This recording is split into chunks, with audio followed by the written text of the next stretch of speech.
Yeah, gotta wear that next week. Oh man, what's going on with you?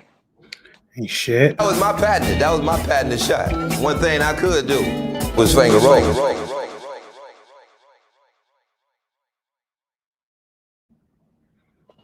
Yeah.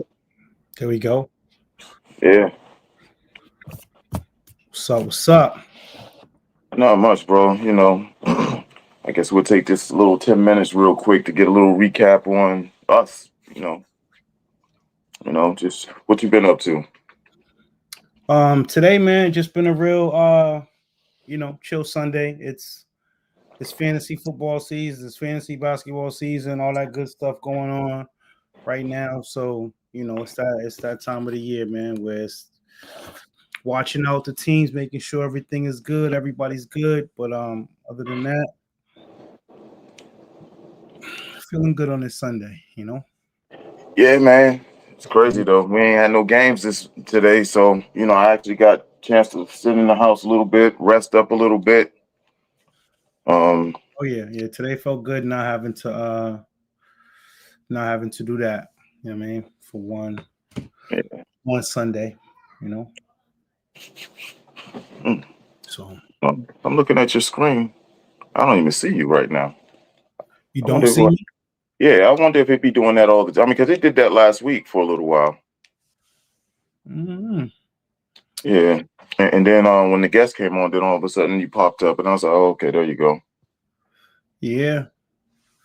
Dollars, CEO Diggs in the comments. Diggs, what's good, bro? What's going on with you? My God. Yeah, Diggs know about the 50. Shout out to my brother Diggs, Global Groundwork Entertainment.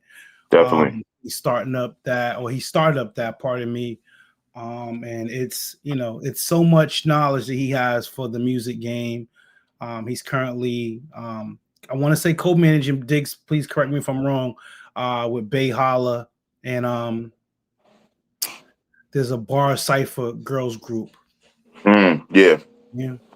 So Diggs, can you see me? Like I can see me on the screen, so you guys tell me. It says just faded to the black. Yeah, it looked like you faded to the black right now. But again, this is pre-show, so this is where we work out all those kinks and stuff like that. Yeah. I don't know. Maybe you might have to go out and come back in real quick. I'm not sure. Like I said, it's crazy. I can see me on the screen, so yeah, we don't see you at all. They said round 2 and round 3. When was that? Last night? I don't know. We gotta get him on the show one of these days. No. I've been talking to him. Yeah, because they're currently doing the bar cipher with Bay Holla. Yeah. K Watts is a bunch of really dope female MCs that got this movement going on. I mean, so shout out to them. You know what I mean? November 7th, they said they got something coming up. Yeah. So okay. Wait to see how the Grove Hall podcast can support that movement. You know what I mean? Yeah. I'm trying to figure that out. Shoot, because don't we got something November 9th? Actually, no, we have a show November 9th. That's what it is. Actually, I don't think I'll be here for that because I think I'm at another event November 9th and whatnot. So, yeah, that's a busy weekend. Yeah, no, it's okay. So I'm looking on my screen now, and apparently I am. So while it's pre-show, I'm gonna jump back out and jump back in and see what happens. Because I'm visually on the screen here, but when I just go to my Facebook page and look and see, I can't see me. So I'm gonna leave and come back.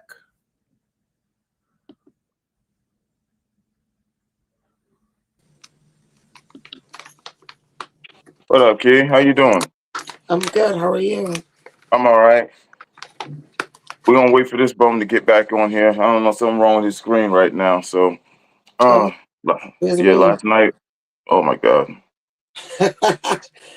Yeah, we went to recess last night, and then we were just like, we were sitting there, we was like looking at so many things to do. I'm like, girl, and then Nico's like, Mom, what time you come home? I'm like, girl, let me go home. This nigga want to use the car. Oh, he's trying to get out. He trying to get out. Mm-hmm. Yeah. You hit me. I was like, oh shit. We were already en route, and then things got crazy, and it was just like, oh, All Yeah. right. Yeah. We just started Crazy in a good dropping. way though. Crazy in a good way, but it was a little bit of a scene in there. Yeah, I know you were trying to be a part of it in there, get in there, but I was sometimes them like, prices be crazy. listen, I was like, you know what? It's not for me. I ain't going out till Thanksgiving. I'm going to Culture Lounge to King. Oh, okay. Y'all should come. Y'all have a good time. Culture Lounge. Yeah, Oh man. I'll send you the flyer so you can post it. I'm actually gonna get a table, so I'll let y'all know. Yeah. Okay. Bremer actually had a couple of good ideas. He hit me up this morning. Is he coming on? He may, Reem is like superstar. So Reem jump on and jump off whenever he want. That's Reem. So he may jump on here tonight and whatnot. Because he got a lot to talk about. He definitely got a lot to talk about. I'm sure he does. Let me add man onto the stage right quick. Yeah. Oh, there we go. Oh, there you go. You in the shuttle. Good evening. Okay. Good evening. What's up, Welcome girl? back. What's going on? Okay, there we go. All right, I see myself on the screen. You're on a private jet tonight. You know what I mean? Yeah. I gotta get my nutriments. I'm just waiting for Nico to bring my snacks. Okay. Speaking of Nico, man, how was that celebration? It was crazy. It was the same day as homecoming, so it was like everybody in and out my goddamn house. I'm like, damn, I don't remember house parties being like this, but like I feel like we used to dance at house parties. They don't dance. They like in the living room, in the basement, in Nico's room. Like it's just teenagers. You're like that mom though. You're like the cool mom that like everybody wants to go over. I am. I'm the cool mom. We got structure out this bitch, but we have a good time. Word up. We're gonna eat. We're gonna have breakfast. They're gonna use my car, but they listen. Yeah, word up. Shout out to Nico and the crew, man. You know what I mean? What he turned? 17. Wow. I got one more year. Wait a minute, he calling you at what time to come home? Oh, Nico called me at like 11:30 asking me what time I was coming home. Oh, okay. Yeah, I mean, I guess we do boys a little bit different than girls, because my girl ain't going out at 11 o'clock. Not at 17. I'm a little biased. Out here in Reading, they ain't going nowhere but around the corner. We got another person down there? Yeah, the fly god is here, man. Fly god? Fly god is here, man. Yo. Good evening. My God. Rain, I see you this morning. I was reading it, trying to get sober this morning. And I was like, yeah, I wanted to get back, but I didn't want the back and forth dialogue. I was trying to get myself right. I was like, yeah, we're going to talk about it. Because, that's a good thought. I like that. What was the thought? Let the fly guy tell you. My last fucking Hey, man, I was telling Sammy about the web series episode. Which one? Oh, okay. We don't want to talk about that too much on camera. Right. Yeah. We'll talk about that off camera. You don't want nobody out here stealing ideas and nothing like that. We got a couple brothers, they think they the first at certain things, but I ain't throwing no shots. Here you go. Fucking crazy. Already started. Yeah. What time is it? It's not even 7 o'clock yet. Yeah, I don't give a fuck. See? Oh man. Yo, did you guys any of you guys watch the Versus last night? I didn't. I was running the streets a little bit. Yeah, and it was likewise for me. I was running the streets. But I seen a clip, and that about it when that came on. Listen, man, y'all right. Y'all right. I was going Cash Money. Nah. I saw me and X, and me and X was like, I'm like, okay, she made me think about my mom back in the day getting ready to go outside. Man, I couldn't even watch the whole joint. I just finished watching it. I cut it off, man. This is terrible. Oh, was it bad? I didn't watch He said it was a landslide. That shit was terrible.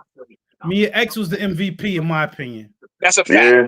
That's a Mia fact. X was the MVP. Mia X was MVP. Mia X was 55, looking amazing. You know what I'm saying? Yeah. Like not forgetting any lyrics or anything like that. Like her and Juvie, like set it off. You know what I'm saying? Like they were the flagship people.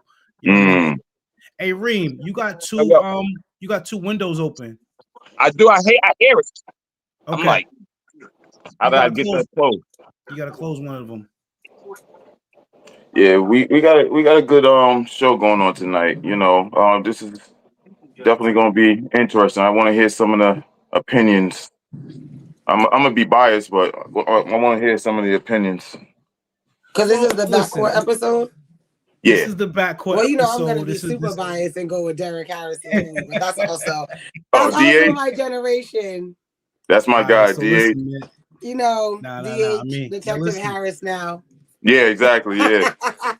But you know, hold up, y'all. Hold up. You know what time it is, man. It's that Sunday as Kia mid blunt roll. Y'all know what time it is. I know I got on the clock, baby. Let's get it. Ladies and gentlemen, welcome to the main event. On Dead Dogs, the Grove Hall show got it locked. The best sports show in New England, it's your first stop. See Coach Maine handle topics like he got the rock. Point guard, drop it off, help you find your spot. You know Payne got the streets on smash. Dropping jewels every time like J Kidd off the glass. And let's keep it real, everybody game for real. That's why we got Mr. Maritime here to seal the deal. Tune in.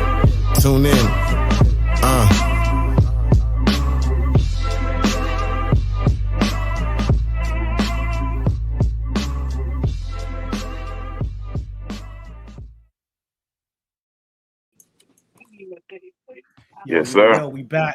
Episode Grove Hall Podcast in the building. Yeah, Sam Little here. You know, I'm gonna do my little introduction. I don't care if y'all do y'all. I mean, I gotta say my name. Okay, well, go ahead, Sammy. I just said it.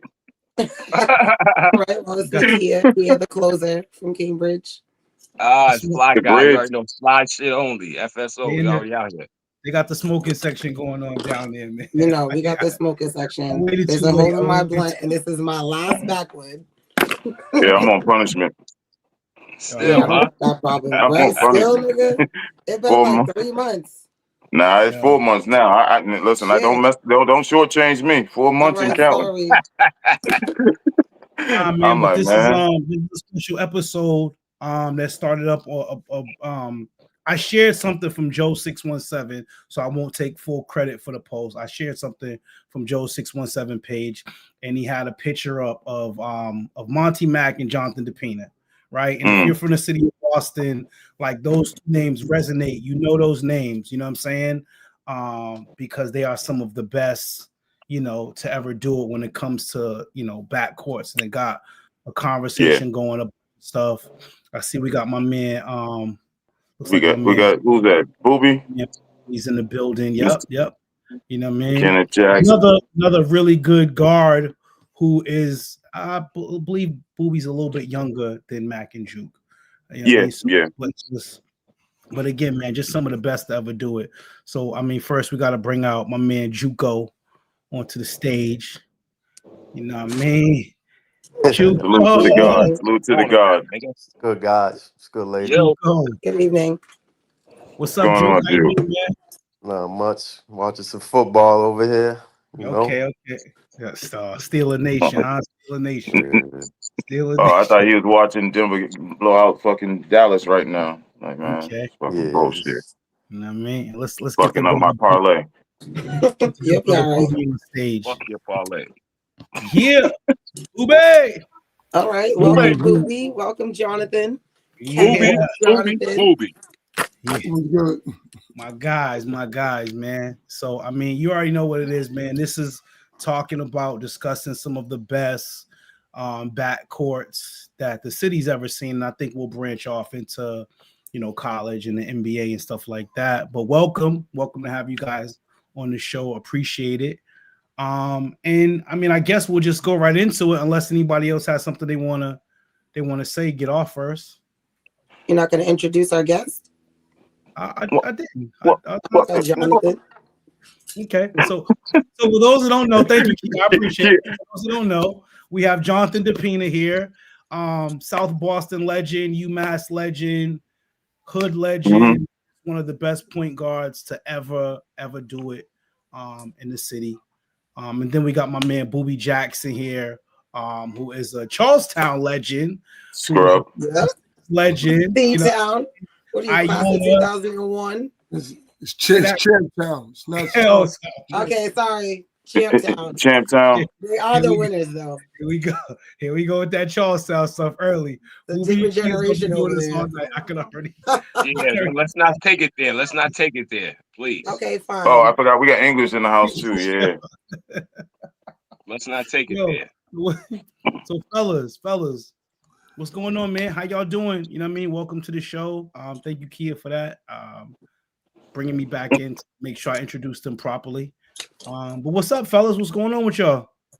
Not much, man. Watching football. It's Sunday. Watching college basketball right now, actually, though. Okay. Ravens must have won today. Now he's watching football. I don't care about football until late December, man. Stop it. I'm not you. You worry about the regular season. I don't worry about the regular season. You're making the playoffs, so we're gonna make the playoffs. Y'all just win tonight. How about that? Definitely winning. Love the friendly rivalry going already, man. Yeah. You know, Juke disappeared out of the basketball scene real early. Like, shoot, I mean, he did the Gallivan for a little while, and then, actually, I think he did a year over in OTL. He did 2 years. I think he did a year over in the OTL. He did 2 years in the OTL. Did he? Yeah. Mm-hmm. Yeah, I think he played with Ron and them for the Sonics at the time. Yeah, then he did a year with the Heat. What? Wait, no, then maybe it was the Heat then. It was the Heat. Okay, so he was. Okay, so he took the one of the greatest backcourts back over there, to complain in the OTL, huh? Okay, one of them. All right. One of them. Gotta bring that up. Well, let's focus on our guest, Mr. DePina. Well, Kia. Top backcourt. Isn't that what we're here for? Yeah.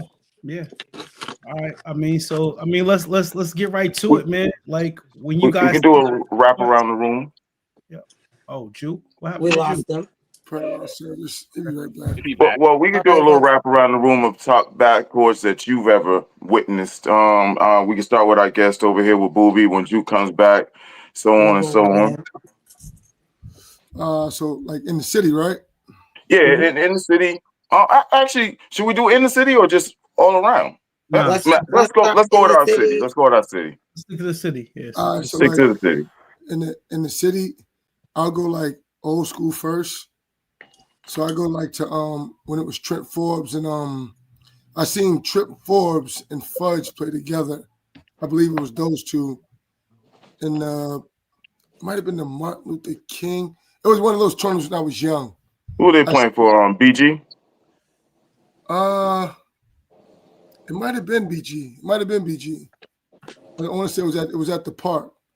I seen them two play together. That's when I was young. I seen I thought, for my opinion, I thought like when Frizz and Fred Rivers played together in the X. Yeah. Really good backcourt. Really, really good backcourt. High school, obviously, like Juke, Monty. They were pretty good. And with Roger, three-headed monster, they were pretty good. Yeah, I was about to say you can't leave out Roger. I mean, definitely monster. A big vital part of that that backcourt. Those three were pretty good in high school.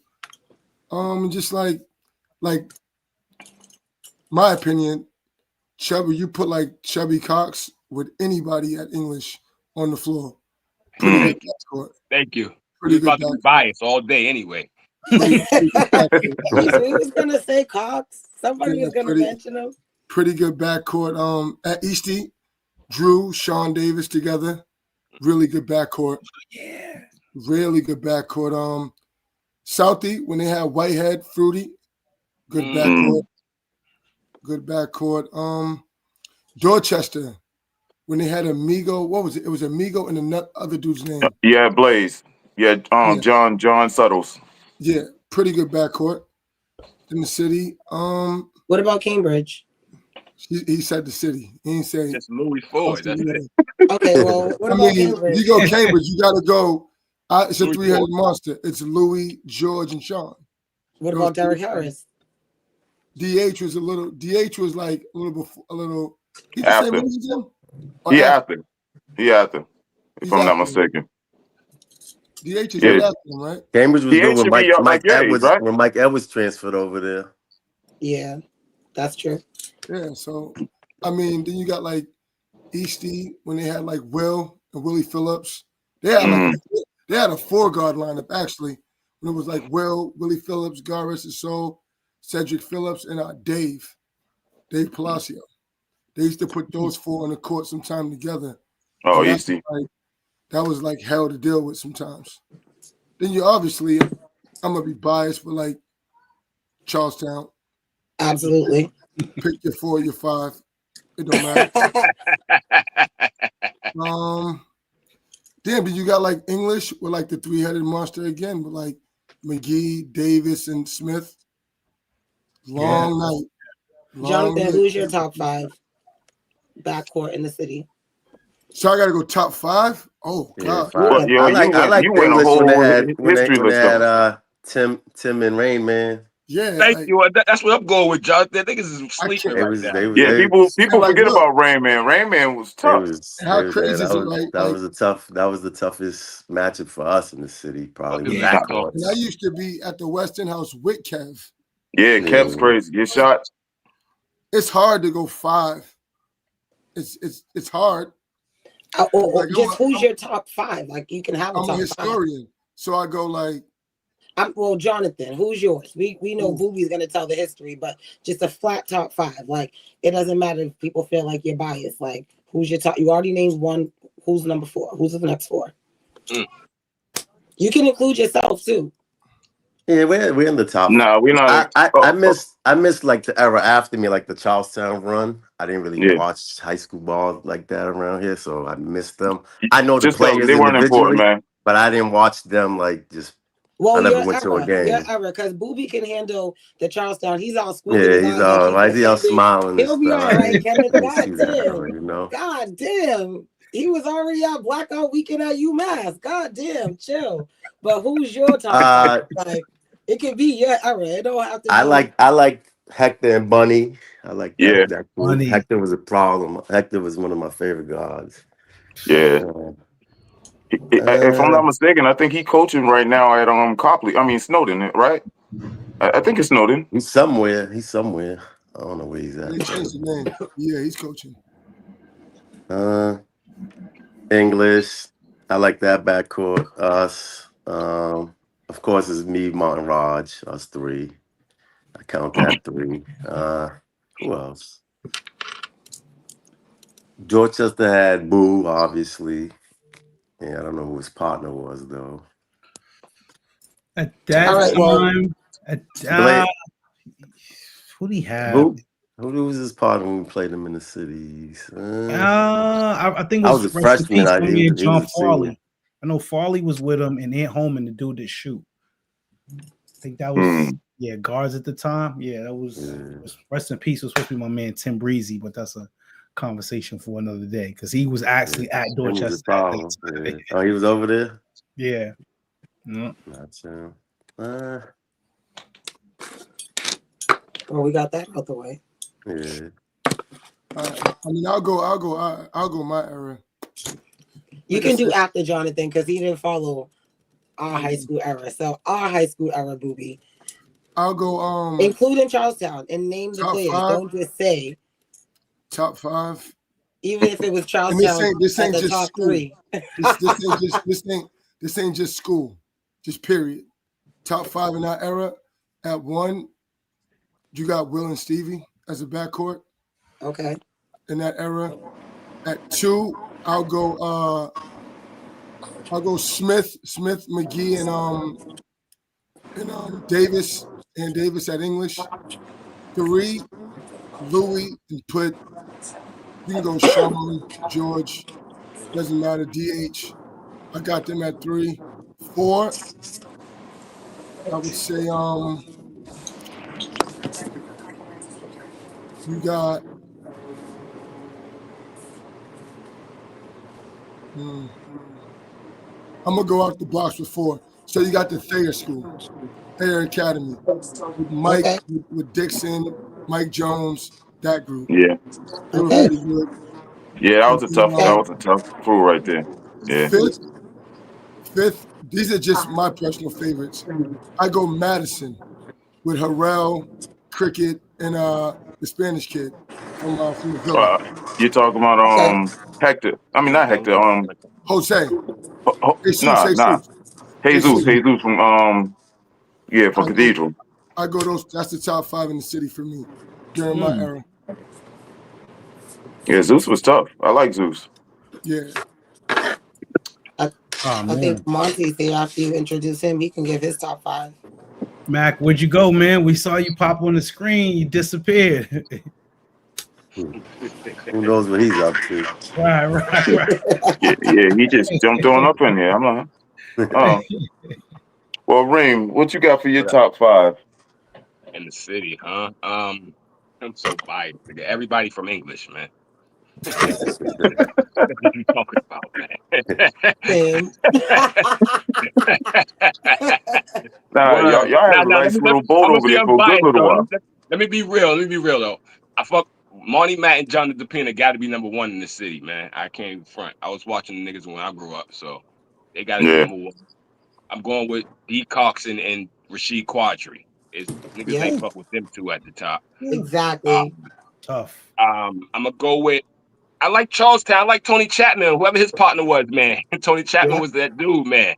I fuck with Who was over there? Was Hugh? No, was Hugh? Hugh wasn't. Rashid Al Kaleem. Kaleem. Yep. It's Kaleem. Yep. Kaleem.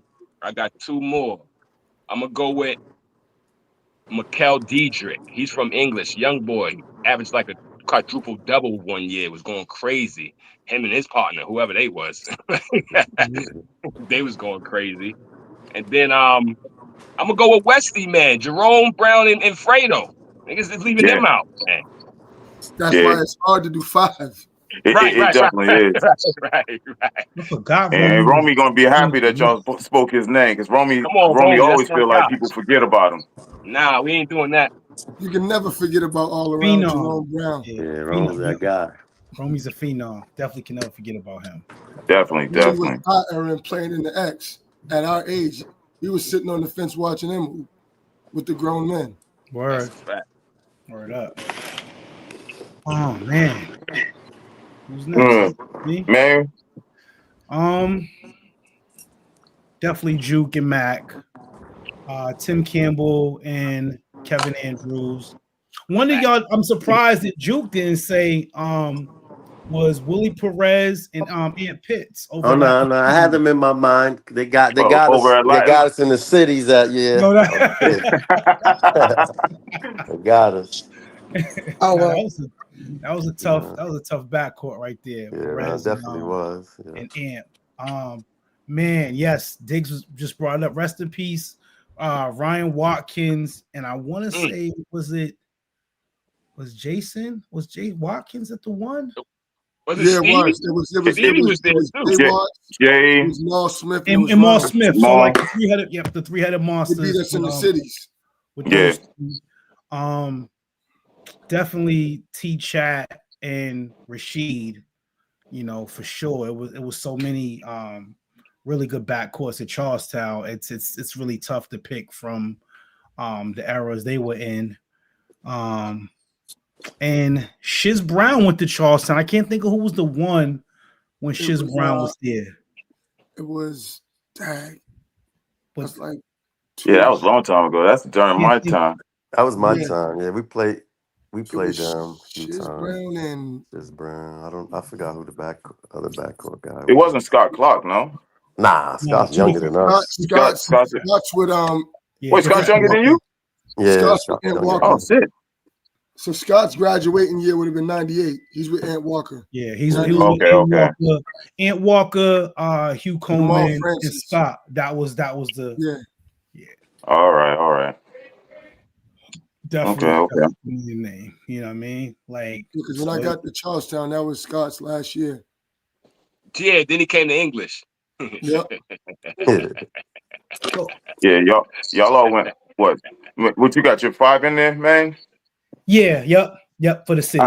I think I got one high school backcourt. Everything else was outside basketball, tournament backcourts, so of course, my top backcourt would have been the 3-headed monster over at Southie. That's one of the reasons why we got Juke here, Mac, and Raj. Me growing up, I mean, because they're a little bit younger than me, but I love Raj's game. I always love Raj, so I thought Raj was tough. Like, no offense, I thought Raj was the best out of all 3 of them, at that time. But, but that was probably top high school backcourt I've ever seen. They just give you hell.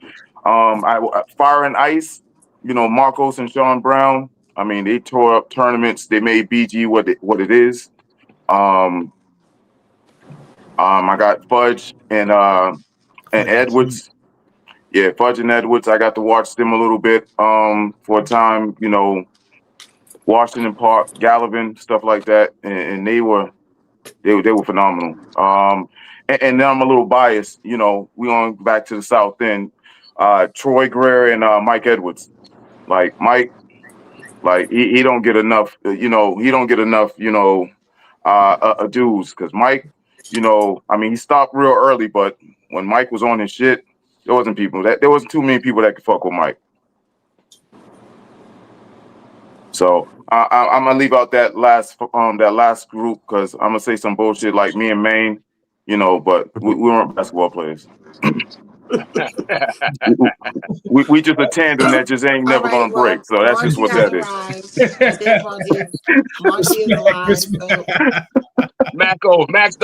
Max don't jam. Yeah, I'm a little biased because we only got one high school in Cambridge anyway. So for me, it's always going to be Lily and Derek. But let's introduce Monty and get his top 5 and then get the show moving before Sammy says something crazy. I'm glad you know, Key. I'm glad you know. All right. So hello, Monty. Welcome Back to the show. Fashionably late. How y'all doing, man? Sorry for this delay, man. It's crazy over here. Welcome aboard, brother. I got a lot going on, man, but welcome, my brothers. How y'all doing, man? Be good, man. Good, cuz. As you know, you just jumped into the top 5 conversation of backcourts in the city and whatnot. So, we looking to see what you got. Man, it's hard, really, man. I mess with a lot of guys that's in this city, a lot of guards, man. So it's really hard to pick. But y'all doing top 5, man. At the end of the day, it's all one, man. Me and Juke. That's it. Everybody else, get out of here. Come on, man. I don't even need to talk. I don't even need to do the top 5, and we ain't gonna argue with you. It's not how you're supposed to be. Nah, y'all all know me, man. Y'all know I got love for everybody that came through here, and I got respect for everybody that I played against, all the young guys that's coming up, all the young old heads, man. But it's just, our era was just a little different, man. So I'll take me and Juke over anybody, B. I'm bull. So I could do my top 100, but it really don't matter. The only one that matters is that one. Well, as the one, and as some of the first players out of Boston that got recruited D1, what was that process like for y'all? How was that? Oh, it was fun. It was a lot of the guys. It was a lot of the guys that will be in my top 5 that put me in that position. Going through battles with them, man. That's why it's hard to pick because it's so many of them, man. You could pick so many out these eras, man, where you want to pick these backcourts, and that was a time where kids were still going college from public school. Mm-hmm. Public school. It was different. It was different, man. It wasn't no prep. Nothing. Me and Juke went from Southie High. Will went from Eastie High. Yeah. You know, like none of this AAU shit. Y'all made it doable. Y'all made people think that like it can happen, essentially. Yeah, So because it's all about battling and staying strong and being a brotherhood. Because we had battles, but when we got off the court, we was cool with a lot of these dudes, except for the lead school. And back in the day, nobody liked them lead school cats. Nobody. The Titans in the lead school, man, we had a big little. Joe, you remember when we went to PAL, man? We went in the tryouts, man. We was about to square up. It was crazy. Yo, that was funny. I was in the gym that day. I remember that. Yeah, it was crazy, man. But other than that, man, but it was all still love, man. Because at the end of the day, we all still came together. We ran through PAL, won the championship. We came back. So it's like being one of the best guards to ever come out of the city is a blessing. It's a blessing just to be in these discussions. You know what I'm saying? Because it was way before social media and all that. So a lot of kids don't even know what's going on when you bring up me and Jonathan's names and some of these Shannon Crookses and y'all guys been there, man. There's been a lot of guys at the park that we could talk about, man. That's definitely crazy. Definitely. You know what I'm saying? That park era was different. So just being able to hold your own in that era and in that time of basketball, man, it was rough. You're right. It was rough, but we made it through, man. We made it through, made it happen. It was fun. It was fun. And man. when you bring up the social media era, like now they have like NIL deals, especially with you, Jonathan. Like you have a son that plays basketball, right? So like with the NIL deals now, like and them using your likeness on jerseys back then in comparison to now, do y'all ever like reflect on that and think about like the difference in what it would be like? Juke, you can answer that, man. You got a kid going through that. Yeah. He went through it. He's done now. He's done now. He's done. It was good for him. It would have been fun for us, Mom, with money in school. Because I was about to ask you, what you think your money would have looked like? I could tell any you money would have been good money. We wasn't getting any money. Listen, man, our money would have been different because what y'all forget is that they had. Oh shit! Now, like I deal in that space now. I can tell Hey, you, Matt, get off that metro, nigga. their money would have been different. Max do jam. Money would have been great. Because like you deal with top level elite players through expressions, right? So like even with you at the level that you're on and going to experience EYBL, Peach Jam, and all that stuff, like you experience that firsthand. So you deal with those patterns now, one-on-one in that space. And how's that experience with you when you're navigating with those kids, those gentlemen?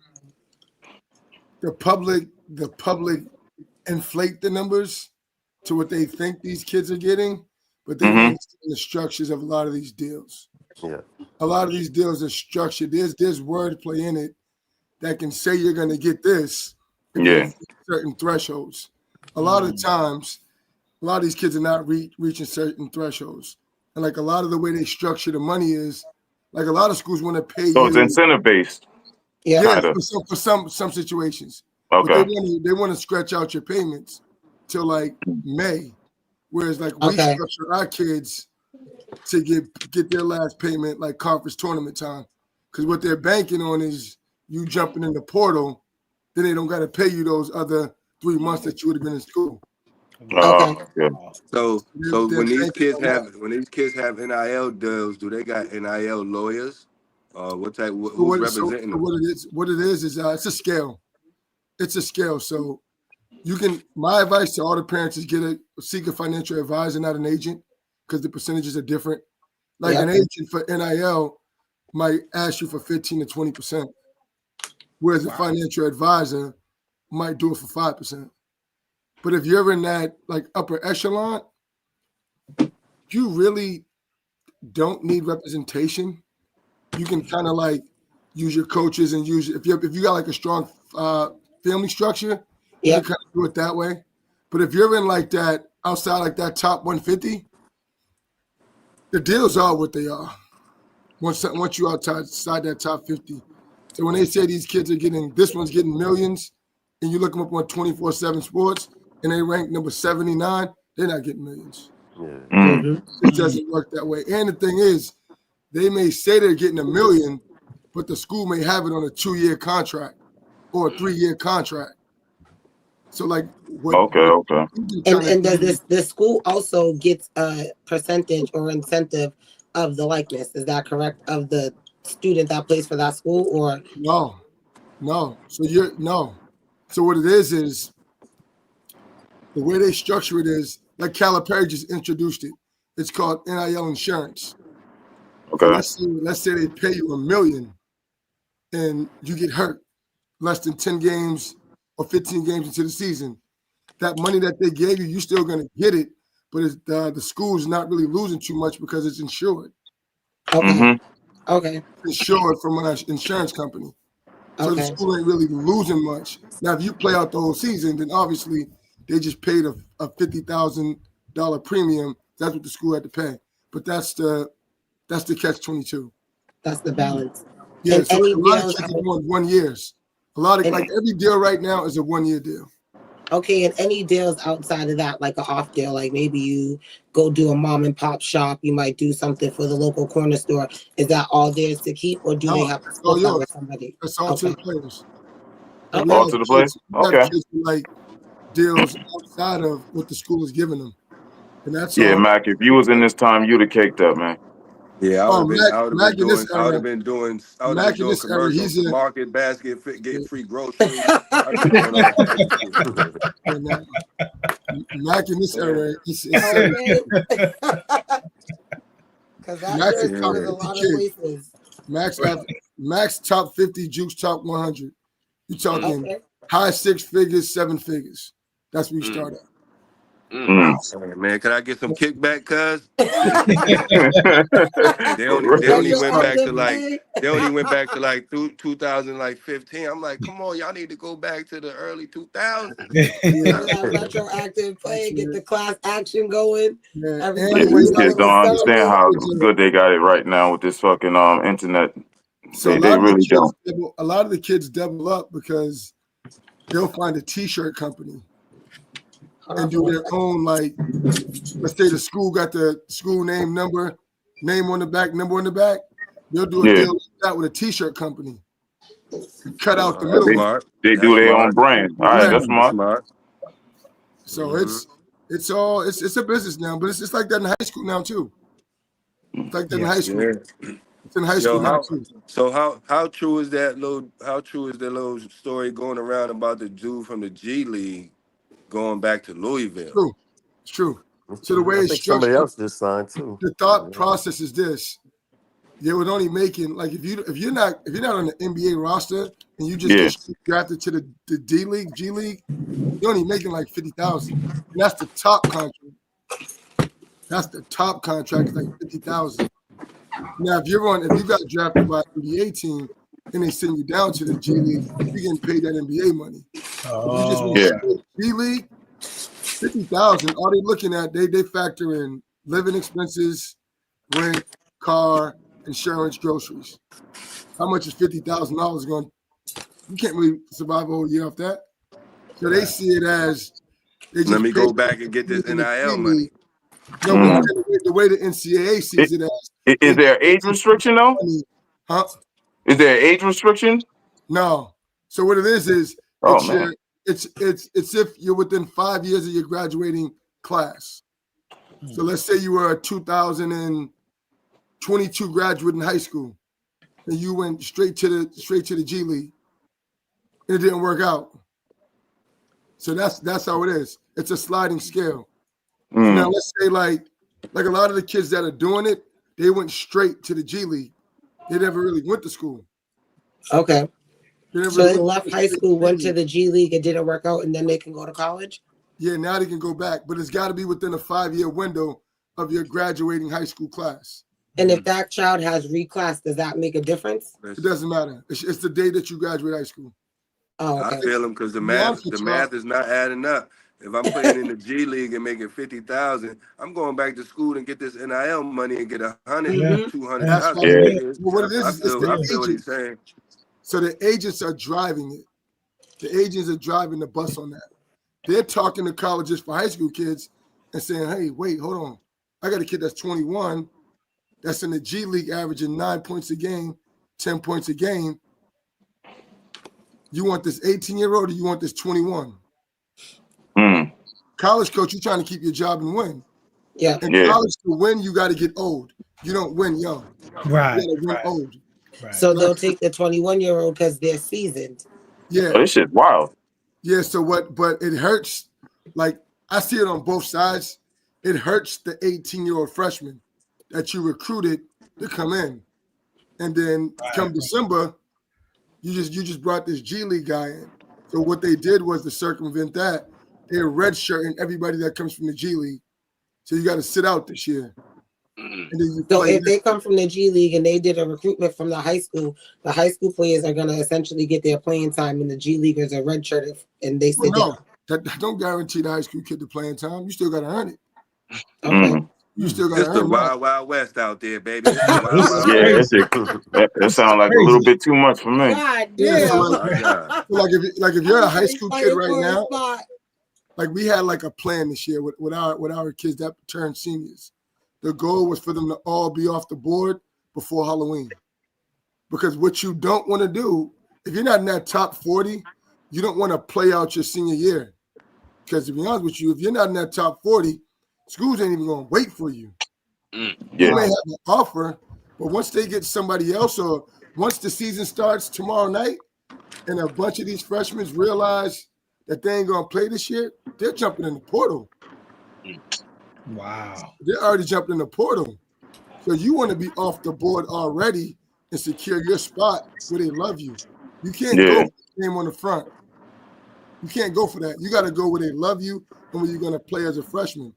The goal is this: you go mid-major to low major, go get you some tape and some stats.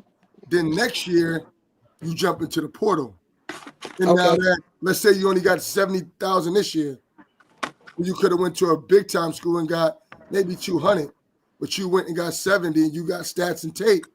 Now instead of getting that 200, when we get on the phone, we asking for 550, 600, 650. Because you made because of the tape and the stats. Yeah, this is so now crazy. the 130 that you missed out your freshman year. Oh, don't worry, brother. You get that back on the back in your sophomore year. Yo. You get it back with interest.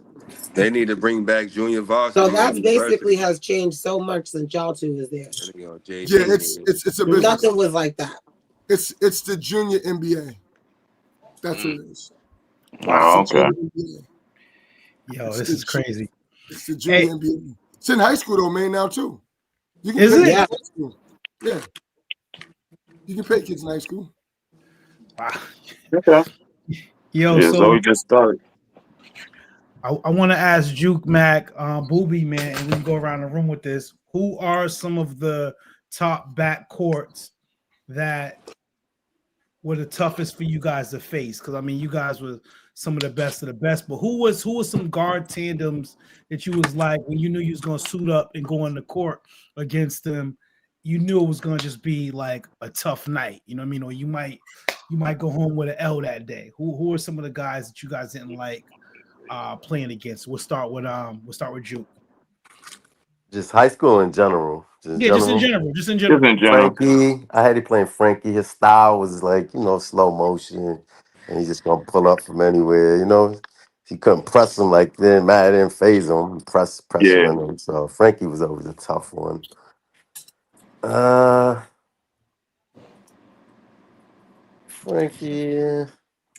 Frankie was one of my toughest ones. Yeah, Frankie. Yeah, you never know with Frankie. Yeah. So basically, he's slow for you. He's slow for you. He can handle everybody else, but Frankie was a problem. No, he's always a problem. So that's it. We only got one. Yeah, for now, right around. Oh no, the guys, of course, but Frankie was like one of the ones. Everybody else, he could get through. Yeah, because his style was different, slow motion. He's small like me, you know what I'm saying? So it was like, it was different. Bigger guys, I can get up under them. Pause, but you know what I mean, all that. But Frankie for me. Yeah, I can see that. Scooney, when I played against him at the park and all that. Scooney, of course. Bigger guard. Scooney, yeah. Dana Barrows at the pro-ams, Dave Wesley and all of them. You know what I'm saying? They was Prime was tough. Prime was, yeah. Prime was definitely tough. Booby? So Boogie, was you in the back or was you a wing? You was a wing player, wasn't you? I played it 1, 2, 3, whatever. Didn't matter. So Monty and Juke's gonna remember this. So it was kind of like a passing of the guard. We played them up at Reebok in Peabody's tournament. We played them. That was like if we can get them, we good now. Like Monty was rolling. Yeah, y'all got us. Y'all got us. Y'all got us. He was kind of like still there, but on his way out. But it was like we can get them. Like we them guys right now, and we were young at the time. So like I would say them. I would say the toughest cover I had to cover was Mike Jones. Mike Jones in high school. Mike Jones was like unreal. Yeah. Him, my own teammate Rashid Al-Khalim, unreal. Guards, Louis, what's his name? Louis, Damian Battles from Avon. Battles. Guard that could just do everything. Shiz Davis and Ricardo Scott. Those are all my tough covers. Toughest covers. Like Ricardo Scott, like they call him Kobe. He tried to play just like Kobe. Let's go to Monty. It's tough, man. Toughest covers. I have a few hood dudes. Got a few people that is in college, a few people overseas.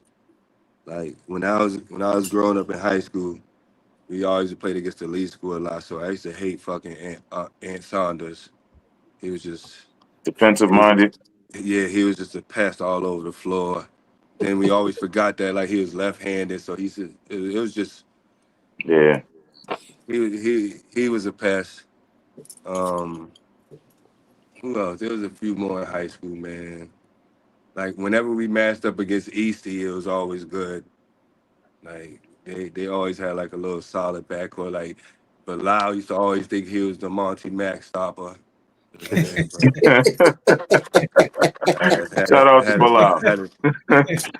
Had to drop like 36 on him one day. You know what I'm saying? Just end that little story. But like. So he wasn't a tough cover then. Well, but he would say he was. He would say he was. But you know, he had his moments. Like he knew my style of play because we played against each other so much. You know, he knew my style of play. But you know, it was just some games. You know, as a defender, you can't really do nothing on a rotation or fast breaks. You can't really do too much. But I credited all them points to him because he was guarding me, right? So who that? Rashad Phillips, little dude from Detroit. He was tough. Killer. He was tough, man. He was tough. Like we had some battles at the shootout. He was tough. Lamar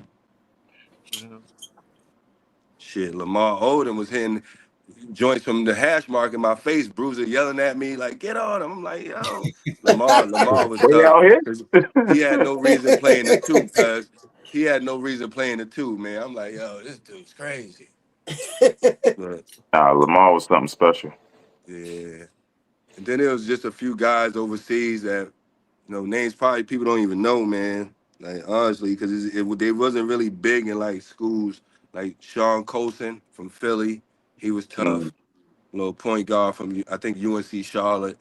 Yep. He works kids out in Philly right now. Man, it's can't really do it, man. When you play ball, man, you play against so much talent, man. You can't really just pick 5 to 6. It's a lot out there, man. Hey, go for it. I don't know if that was 3 or 4, but I'd take that, man. I was just curious, man. I had to know who was some of y'all tough matchups, because again, for the problems that you gave people, I'm sure there was some people that gave you guys problems too. So just like Because, like, we didn't even bring up, like, Chris Herring killed us. You know what I'm saying? Yeah. Chris Yeah, Herring. another person that don't really get, just do a lot. Chris is Yeah, tough. we came up with it in that era, man, when the guard play was real, man. Like, it was, if you played any Boston sports, y'all know it was only like 2 or 3 AAU teams back then. Now there's 6, Yep. 7, 8, 9. So back There's, Yeah, then, really, there's 32.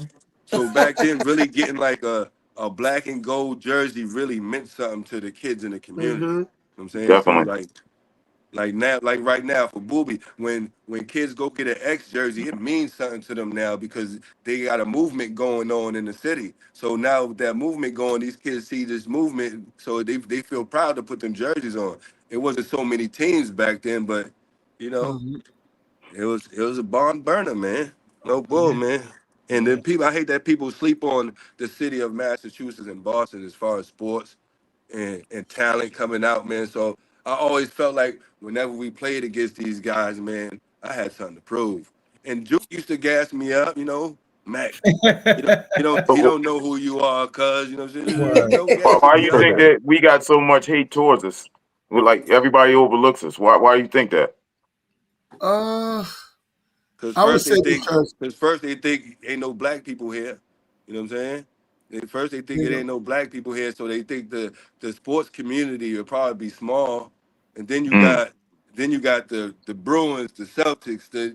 We hate it, man. We hate it. So it's like they don't really expect for the talent to come out here like that. And I know, and I think we know that. So when we go and play against these other states and cities, man, that's why we come with the way we do. We just come out there to win the game. That's it, bro. That's it. Don't yep, matter how it look. We coming to win. That's it. yeah, and We ain't with all that flashy and all this. Now the kids is getting to it. When we was growing up, we wasn't about that. Come on, man. We used yeah, to miss layups in the layup lines just to let the other team think we was trash. I Yeah. remember those days. just to Boogie, what were you piggyback about off to say? Mac, just to piggyback off Mac. So when you go other places in like the country and like the world and shit like that, and you say Boston, they really think like there ain't a lot of us here. They Yeah, like they really don't they know. Like really think they're that. like, there's black people there. I'm like, yeah, like projects, like corner stores, like the same shit, y'all. Like, what do you mean? Like, there's black people. Like, it's like And black then people when you look at like size of the in state, abundance. if you look at like the size of the state compared to like other states, as far as Hmm. per capita, it is small. But Yo. per capita talent, there's a ton of talent here. And No, like I that tell definitely is. everybody, yeah, I'm with expressions, but I do shit for any kid that's from here, to be honest with you.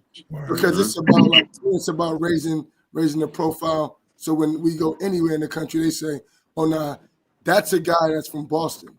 We Yeah. used to have like a style of play that a college coach could identify you by. Hmm. We lost our way, so to speak. It's gotten watered down. It's gotten And watered do, down. do you It's think about that we've lost it because of social media and the boys trying to emulate what they see? Or do you think we lost it because there's like 50-11 trainers around and everybody's doing a different style, that they picked up other traits and pieces of other people instead of everybody doing, one common core thing? All of the above. I'll Mm, touch on that. I'll touch on them. So as far as it goes, the identity, I think the identity crisis is because, for one, these kids are not used to hard coaching. Like when Yeah. you come over here, like our job is to prepare you to go play for a coach that's his livelihood is depending on you. yeah. Like we're trying to send all kids to Power 5. If not, shit, go to Ivy League. I'm a 40-year guy. I'm the 40-year choice guy. I'm never gonna have a kid make a choice for 4 years because you got to live Hmm. at 40. So what it is like they want cheerleader coaches.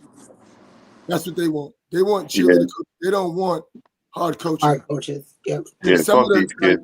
the biggest problem is a lot of the parents will feed into it. They will feed into the right now, instead of looking at down the line, what is it going to be? And like I Hmm. tell a lot of these parents, if you want to judge it, look at the history, look at the track record of what's being produced from a program, and how are they freshman year in college? Do they go and play their freshman year, or are they sitting and then they transferring right after? Did you win this? Are you going to win the social media war in high school, or you going to go and play day one? I tell them it's always good to transfer up. Yeah. That means you get into the money. It ain't good to transfer down after 2 years. You wasted 2 years of development sitting on that bench at that school with a cute uniform, nice socks, and cute sneakers on. You've wasted time and opportunity. Trainers, I'll be honest with you, I'm the biggest proponent of people making money through the game. But my thing is, you got to study it. You got to study it. If you're going to be a trainer, you're going to give advice, and you're going to give these kids habits that they're going to try to articulate and put on the court, study your craft. Go get with the ones that have been doing it for years before you branch out on your own. It's okay to say you don't know and go learn. It's okay. I do it all the time. I go to practices every other day just to pick up little stuff. And I've been around the game training since 19. But it's always, you can always grow. And I got a little crew of dudes that I'll push kids to. Because to be honest with you, I can't train everybody. What's one of the top trainers that's out here right now? I would say, you want me to name them? Give me like 3. I would real say quick. Top trainers, Pierre, B-Ball when he's here, Spence, Charlie, and up in the North Shore, Marco Echeverry's sons. They're really good. Okay. They're really Yeah, good. I'm trying to in training. We're trying to work on something to get B-Ball over at BU. In a training company, you can't go wrong with Next Level. That includes Shandon, Caesar, all those guys. They're pretty good. They're real good. But actually, as far as a team, they're the best. In my opinion, they're the best. They do it the right way. They absolutely do. 9,000 step backs. The offerings, the programs, the hours, the availability.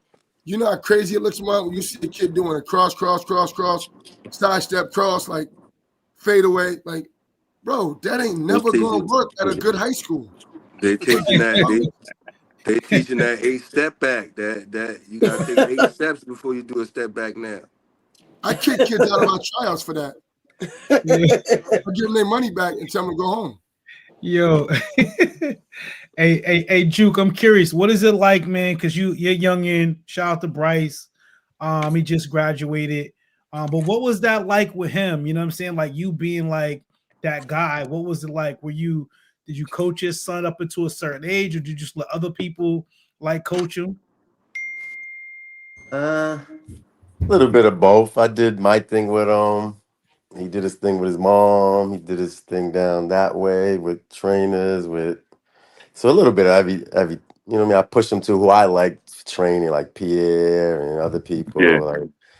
So a little bit of everything. Can't be there 100% of the time with work and different stuff. So you got to trust other people with them.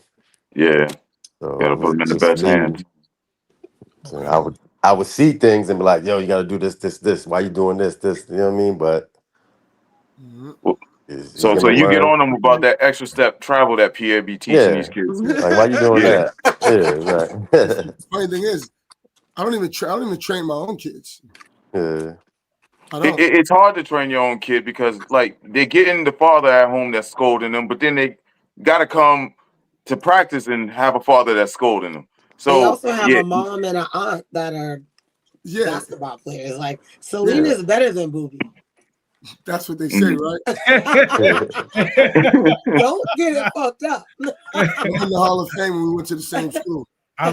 Selena's better than Booby. But anyways. I've heard that story. I've heard that story before too, actually. I've heard that story before. I tell my son all the time, when I see you working out on your own in the morning before school, that'll tell me when you're ready. Because I don't know how to be this soft guy. I just know pedal to the metal. This is right and this is wrong. Yeah. Mm-hmm. So I let them go out there and just go have fun. Go play with your boys and just go have fun. Because when you're ready for me, then I don't know. Now, the young one, the daughter, she's ready now. She's a little different. She's ready now. Okay. So Mont, let me ask Mont though real quick. Mont, your boys play baseball. Now, was there a reason that they stirred away from basketball? Was it too much pressure being the son of Monty Mack trying to play basketball? That's why you switched them over to baseball, or did they want to do that? Baseball get the money. That was more of a like letting their mom pick what they wanted to do. You know, I feel like honestly, you know. But also, we're from Cambridge, like, you know what I mean? So in Cambridge, it's like you either play football, baseball, or basketball. Yeah, and sometimes I was about to say out there where they grew up at, it was more like baseball driven. So there's about like one of Mark's best friends was a Dominican. His pops was Dominican, so he had them out there doing the baseball thing. And I didn't really push the issue because I kind of didn't really want them to be in my shadow, especially like little Mark. I feel like if Marcus would have played, I would have supported it a little bit. Yeah. But like having the same kid with the same name as me, I feel like he would have had a little bit more pressure in the city of what people. Nah, you're right. From us. So with Lil Mark, I was kind of like when Lil Mark picked baseball, I was kind of like, all right, cool, yeah, do your thing. You know what I'm saying? But I thought Marcus was gonna pick up on it, but he just picked up right after his brother. So. It was kind of cool with me, man. Hey, listen, baseball still gets money, man. It's different to go to games, be able to eat sunflower seeds. It's a whole different all atmosphere, day, man. Be peaceful. No, I was about to ask you, like, because like Juke's sons had to come like right after him, and like live in that shadow, in that vein, doing the same thing that he did. Right. Yeah. You know how hard that is on a kid, and you know how nerve-wracking that got to be for a father. Because are you ever watching the games and they're like they reference you before they say your son's name? Has that ever happened? Yeah, they did that. I heard that a few times. Yeah. Like, oh, son Johnson, son, blah blah blah blah. Played against like Pat Bradley from Everett. He did some games. He knew me, so he did it. He said, "Oh, Jonathan." Different times they said that, but Bryce is a different type of kid, so his pressure there, he was out there, you know what I mean? He really didn't feel it like that. You know what I mean? He's Bryce. You know who his pops is? Yeah. Like this year coaching, this was the first year I got to coach like a nephew. Yeah. Where, like his future like in your hands. That was different. That huh? Who is the nephew? Cameron Haley. Okay. So he's going to UMass next year. Yeah. Number 5. He's going to UMass, number 5. That was different. Because like I'm so used to like, I don't like to call 9,000 plays.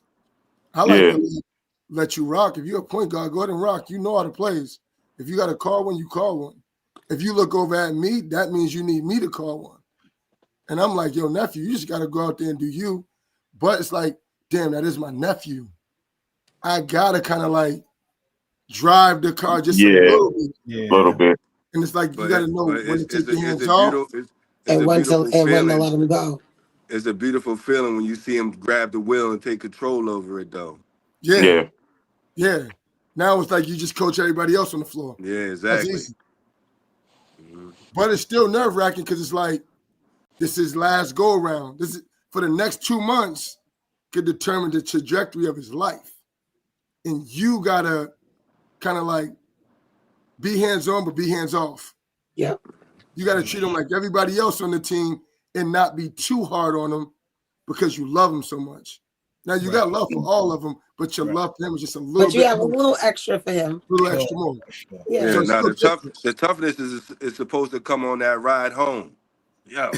And I used to tell him on the ride home, we ain't talk about basketball.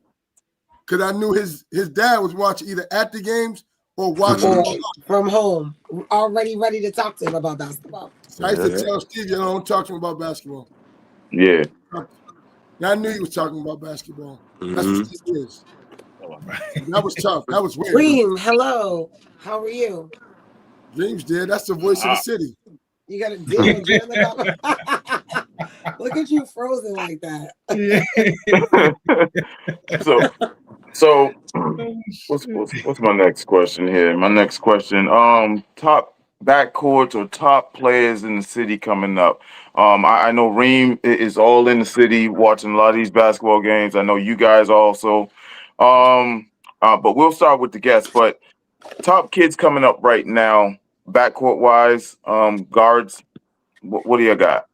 We'll go Juke, and we'll just Uh, throw it on to Monty, and then we'll go Booby, and then we'll go Reem because I know Reem is at a lot of these games Yo, filming. that's just freezing. I Listen, man, like I like I can't I really like tell you. Cam. I like Cam. I see his game so smooth. Yeah, He controls what he does. You ain't gonna speed him up. Everything's in his pace, and he's coming to UMass, so you already know I'm rolling with him. You know what I'm Right. saying? That's my guy right there. Word up. yeah.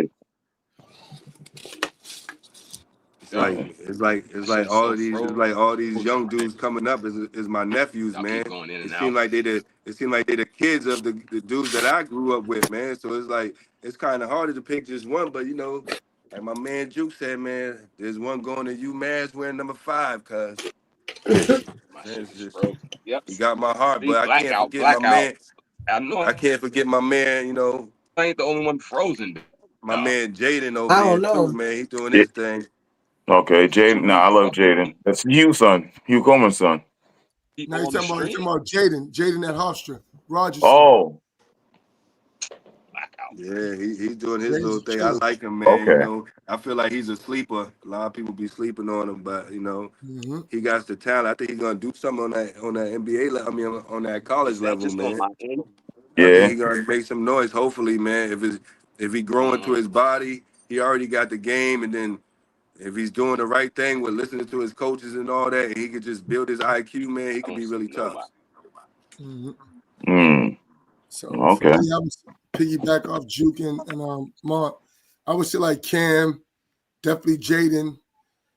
Then you got like Back. so there's a now I'm gonna go like high school that's like young boys. Like you got like Ryan's son, like Ryan Mari. Harrell. Yeah, Is Mari that tough, Mari's tough, pretty good. tough, tough. You got there's a kid he's from outside the city.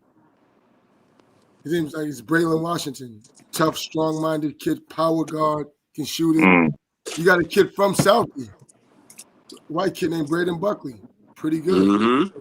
Then you got the mm, We're number ABC 5, kids. baby. We're number 5, baby. You got TJ Allen from the Yep. ABC, pretty Yeah. good. He just left for prep school, so he's in New York. You got yeah, I like Bilal, TJ. you got Bilal's son, and you got BJ. LaDamian. Beat little BJ. Rimmer. Yeah, Sharon's son. Yeah. Really good guards. There's a LaDainian. ton. Like I'm actually excited for the first time in a while about like the young crop of guards that are coming. I'm actually excited to watch them. Like I'm excited to watch them develop and grow. And We really, also got Kamari J at Charlestown. No, Kamari goes to Charlestown with you. yeah. Like so, like, and here's the thing. This is why. Let me get this across. It's a pivotal time in the city for the coaches, because this is the first time the coaches are really young. Yeah, And that's the Yeah. greatest thing ever. Because that's the greatest thing ever. Because now they can get on the court and develop and shape and mold these kids into the way good they basketball want. players. Yeah. For a long time, it was a lot of dinosaurs. Basketball. For a lot of time, it was a lot of dinosaurs taking up spaces on those sidelines. Like now, Mhm. it's like it's good that you got like young coaches in the city, like taking those positions and taking those roles of leadership. Yeah, the style is a lot different. Yeah.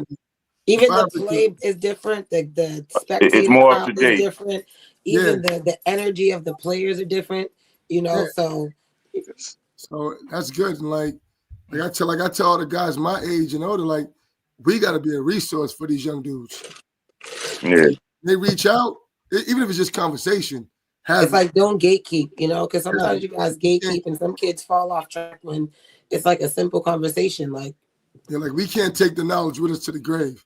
So it's best Yeah, to just definitely pass it can. along. It's best to just pass it along and pass along your network. Like if they know, if they call me for something, if I can help them, I'm calling. Because I'll take a no. I don't care. No is the sentence. So that's the biggest thing. That's what I'm happy about the city. Just saying like BPS, even the charter schools in the city, I'm happy about that right now. Yeah. Okay. A lot of us up in there holding them sidelines down. Super dope with that. Man, definitely LaDainian's son. I mean, LaDainian, Sharon's son, LaDainian. Yeah, LD. Definitely one of your kids, Booby. Jared Hardwick's son. Oh, Josiah. Yeah, I was wondering when somebody was gonna say him. I was wondering. That's my guy. Josiah is a man. My problem is I try not to be too biased. No, well, you don't have to be biased, but Josiah Hardwick, JoJo, he goes to Cats. Yeah, plays for Expressions. I try not to be biased. Animal. I think he's the best underclassman. I think he's the best, but that's just me out of everybody. What year is he? 27. He's a junior. 27. Special. Yeah. That kid's special. That kid is. Nah, there's a lot. I definitely was gonna say Josiah. I was wondering if the name was gonna pop up on here. I was like, yeah. I was hoping. There's nobody being biased, of course. I told his father he better than him. We can't talk about it if we don't mention Josiah. Like I said, at this age, he better than his father at this age. But his father was tough too at this age. His father played up, he's if I'm not much mistaken. stronger than Jared. You know what I mean? I'm just hoping he gets Jared's height by March. That's all I'm hoping. If he gets the height, it's over. Yeah. He's already body mass wise. He's already. His structure for a young man is crazy. He's been like that for a little bit, yo.